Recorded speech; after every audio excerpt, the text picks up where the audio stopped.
I used to babysit my younger brother a lot while growing up. I was 5 years older, so by the time I was 13 or 14, my parents were okay with me watching over him while they would go out. They would never leave us alone for too long though, never more than just a few hours at a time. This happened when my parents went to a work party together one night on the weekend. They left at 5 and told me they would be back before 9. They left us food in the fridge and told me to watch my brother and call if I needed anything. To me, watching my brother actually meant just making sure nothing happens to him or that he doesn't leave.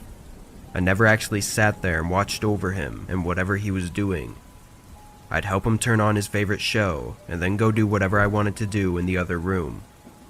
Sometimes I would hang out with him, but our age difference made it hard for us to enjoy doing the same things. I was in my bedroom, which was still on the first floor, and my brother was in the living room when the doorbell rang. My parents had only been gone for an hour, so I knew it wasn't them. I got up and went to the front door.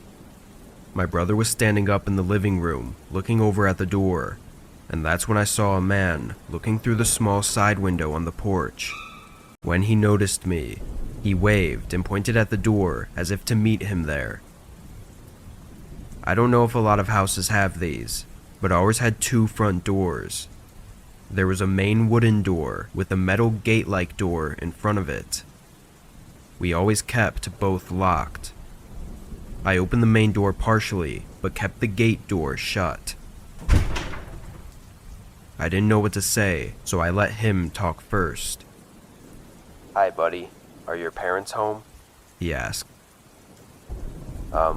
No, not right now, sorry," I said, thinking he was trying to sell something. "Oh, thank you," he said, turning and walking away. I closed the door and my brother asked who it was. I said it was just some random guy, then went back into my room. I really forgot about it and didn't think of it for a while. I made food for us a while later, then turned a show on for my brother and went back to my room to play on my console. But then I heard the front door open. I got up, confused and a little frightened, but before I could make it down the hall and over to the door, I heard the metal door unlock and open. I saw my little brother standing in the doorway, and that same man from earlier stepping inside our house. I didn't know what to do. The man greeted me again, but I didn't respond. I think I was in so much shock, I was just staring at him blankly. He faced my little brother and knelt down, starting to whisper something to him, and that's when I started moving over to my brother. The man then tried to put his arms around him, like he was trying to pick him up, but I quickly grabbed my brother's arm and pulled him back. The man eased off, putting his hands up like he wasn't doing anything. "Don't worry, buddy. I just want to show him something. You can come too if you want. It's right outside," he said with a friendly smile that was very creepy at the moment. I backed up, holding my clueless brother close to my side. "Please leave," I said, trying hard not to cry. He was still smiling, trying to act nice and caring. "I called the police already. Please just go." The man's whole attitude and face changed as soon as I said that. His smile went away and was replaced by anger and frustration. He took a step closer, and I yelled at the top of my lungs, screaming for help. The man backed up quickly and rushed out the front door, driving away in his truck. I called my parents right away, and they called the police for me. While we waited for everyone to show up, I yelled at my brother for letting the man in. He was crying and told me that the guy wanted to give him something. I knew my brother was too young to understand, but my emotions were taking over me, and I still yelled at him. The police made it first, and then my parents. They yelled at me for not watching over my brother. The man was seen on a neighbor's doorbell camera leaving our house and driving away, but it was too dark to get any identity from the video. We were all sure, though, that the man had been watching us for a while, trying to find the perfect time to kidnap us. He got really close, but thankfully after that day, he never tried anything else.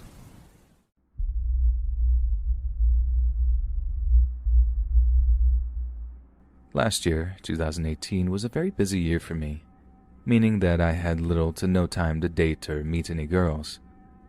Due to my busy schedule, I decided to make a Tinder account. I have never had any experience with such an app or online dating, and I didn't actually plan on meeting up with a random girl to go on a blind date or anything. I just wanted to see what the fuss was about and if it actually worked. So the app, still being something new to me, I matched with this really pretty girl. She seemed short, light-skinned, and had a nice smile. Her account wasn't a catfish or any sort of fake profile. It seemed genuine and legit. I know that I didn't actually want to hit it off with any girl in this manner, but she was very hot and I said, screw it. So I slid into her DMs with a simple, hey. A couple of hours went by and we got each other's Snapchat usernames and phone numbers. We exchanged Snapchat photos, so with that said, there's no way that her Tinder account was fake. I felt better knowing that for some reason. She said that she lived in the city that was about 25 to 30 miles north of mine. I had nothing planned for the next day, and neither did she, so we decided to meet up at her house the next day to mess around. The next day came by and we planned to meet up at around 10:30. The neighboring city where she was from was about a 30 to 45-minute drive from my place, so around 10 p.m.-ish. I decided to start driving over. As I am driving over, I get a phone call from her telling me to instead go over at a later time, around midnight. I didn't mind since I had friends who lived in her city, so I paid them a visit. Meanwhile, I waited for her. 11:45 p.m. rolled by and I started to drive to her place. My friends didn't know what I was up to, they just thought I popped in to visit them randomly. So this girl sends me her address, and at first the address that she had sent me led me to this upper-class suburban neighborhood. I reached the address and it was close to what I would describe as a white mansion. I called her to tell her that I was parked in her driveway, and I asked her to come outside so I could assure myself that I was at the right place. She said, "I don't see you. Are you sure you followed the directions?" Well, to avoid any more mess-ups, she just sent me her current location through iMessage. At first, I found it odd, but I followed the directions to the location anyway. So midnight rolled by and I was on my way to her current location, which was actually kind of far from the address that she had originally sent me. As I am driving, the directions are telling me to drive off the path and into a dirt road surrounded by cornfields. This spooked me a little because I was now in the middle of nowhere. I was about 10 minutes away from any civilization. Red flags started to go off in my head, but I ignored them because there was no way that her account could have been a setup. I've seen her pictures on Snapchat, and you can't Photoshop those as far as I'm aware. So after driving through a dark dirt road through the cornfields, the directions led me to a broken down old house. It looked uninhabitable. There were no cars outside or in the driveway, and the only light I saw was the porch light. I called this girl to tell her that I was outside. She replies with, "Okay, I'll be right out." On a side note, I'm a pretty big dude and I train every day. I'm not intimidated by others, but there are some situations where you are helpless and have no option but to evade for the fear of your life. So I'm waiting by my car and then I see this figure come out the front door, and it was dressed like a freaking nun. Black veil, long black dress, voodoo charms, and she's also holding a voodoo doll on her left hand. I was pretty spooked out, but I thought it was just a prank. I gave it a few seconds for the cameras to pop out, but the person just stood there. I slowly started to realize that this wasn't a prank because a few seconds later, I saw another figure in a similar black outfit peeking out of a door and starting to make a run towards me with an actual machete. I don't even bother trying to fight back because I knew I was probably going to end up gutted or skinned alive by these psychos. I immediately jump in the car and floor it out of there. I then heard a gunshot a few seconds later behind me. I'm in my car screaming prayers with tears in my eyes because I was hoping to drive away with my life. Her number then kept calling me as soon as I left. I blocked it, and then another number started to call me, and I blocked it as well. I ended up staying over at a friend's house that night. I explained everything that took place, and he wanted to go check it out together with our group of friends, but I was too terrified to even go back there. I called the police, and they went to go check it out, but the place was abandoned by the time they got there. They said that the address has been vacant for years, and they simply made a report out of it, and they were never found. The whole thing was a sick setup to begin with. The girl was planning on luring me so they could do God knows what to me. I deleted my Tinder account. I'm pretty sure it works if you're only looking to get laid, but I somehow had the worst luck the first time I ever decided to use it. Don't ever meet a stranger somewhere that isn't public. Things can always go sideways.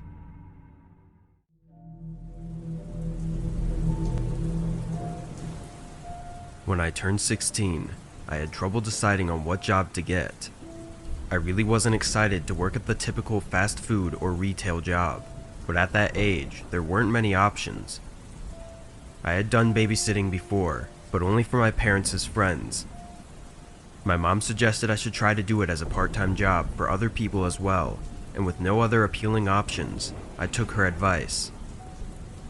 There was a local babysitting company in my town that helped both babysitters find work and parents find babysitters. I had an interview and they approved me to start working there, which was a big help because I didn't know enough people personally to make enough money. I worked there for 2 months, and the only downside was that I almost always babysit for a different family. Mostly it was just parents going away for a special night or something, so they didn't have recurring work for me. I finally had one of the previous parents book another appointment with me. It was a single dad who took care of his daughter, Alyssa. All I remembered about him was that he didn't talk much. He had the next appointment scheduled from 6 to 10, so at 6 o'clock I pulled into his driveway and knocked on his door. He opened the door and gestured for me to come in. I stepped inside and Alyssa came from around the corner to say hi. Then the dad told me very specific, unusual instructions for the night. He said he would be back at exactly 10 p.m., but that I needed to leave a few minutes before that. I simply nodded and said okay, no problem. But after he left, I thought about it more. It was a bizarre request, and I didn't know why he would be so strict about that. Over the time I babysit Alyssa, we did all the usual things. We played a few games, watched some of her favorite shows, and ate a small dinner. At one point, she took a quick nap on the couch, and I decided to walk around the house.